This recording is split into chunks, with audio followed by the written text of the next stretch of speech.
Hi, and welcome to Billboard's Women in Music Summit. I'm Kristen Robinson, and I'm here with Golnar Khosrowshahi. She is the founder and CEO of Reservoir Media, and she is also Billboard's Women in Music Executive of the Year. Thank you so much for joining us, Golnar. It's been an incredible year for Reservoir in so many ways, but I feel like the biggest one, which I would really love to hear from you about, is going public this year.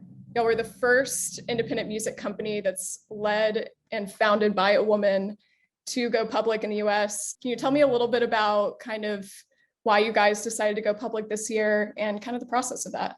We went public in July of last year, and it was a logical next step for us in our evolution. Our objective was to continue to scale the business, but to do that in a more substantive way.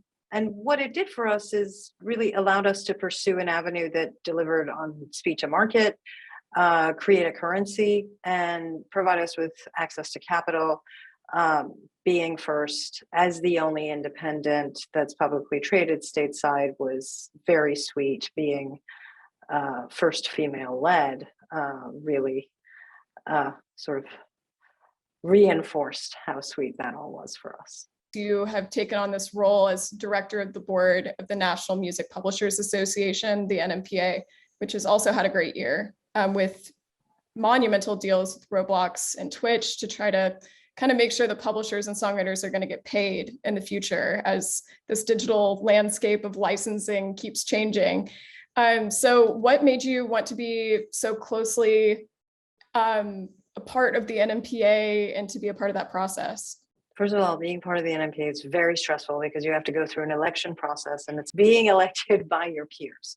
Your peers are entrusting you in advocating for them on a lot of very important issues, both for their companies as well as for their clients. We are very much advocates for our artists and our writers, and that is who they serve. It's not complicated.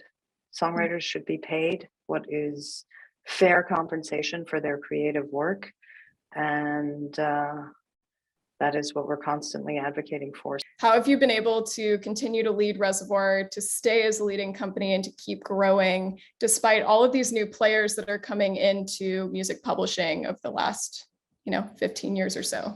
Common theme for us that it's always been about the music. It's always been about the discipline with which we approach growing this business.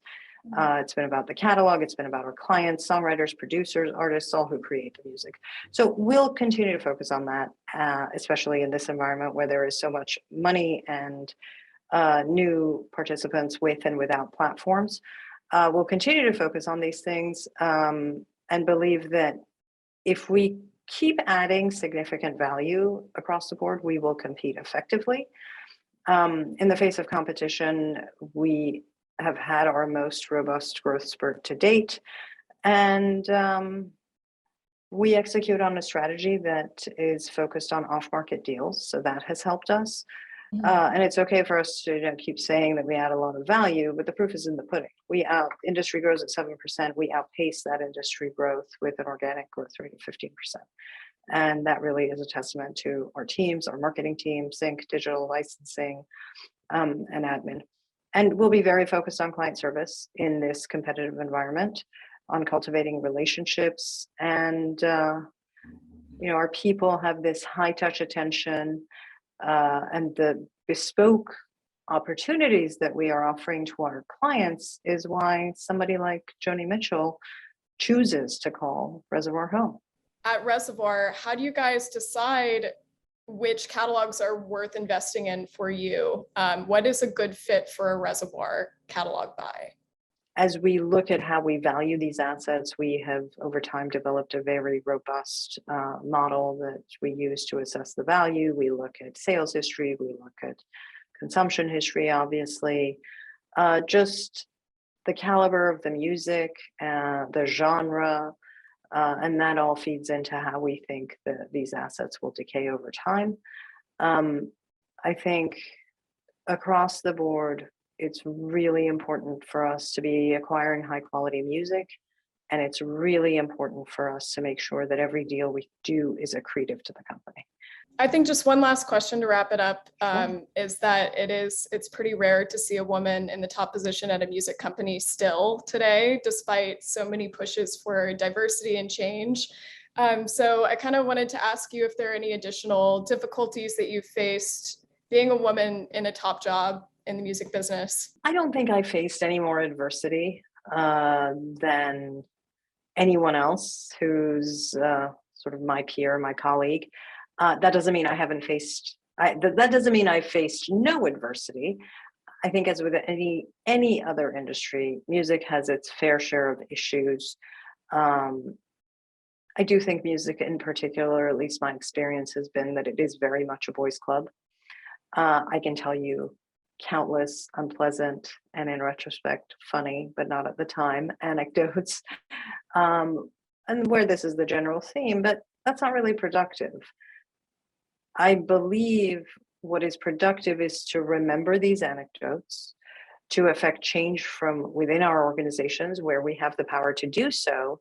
And that comes in the form of hiring practices, compensation, recognition. It comes in the form of culture and the standards we set. And we execute successfully in those areas daily because we have a lot of women here who are in leadership positions. Thanks to Billboard, female leaders are getting recognized. I look forward to a time when that recognition won't be necessary, and that being a female CEO is, in fact, a kind of an unremarkable event. I think at that point, then you know that we have affected some kind of a change.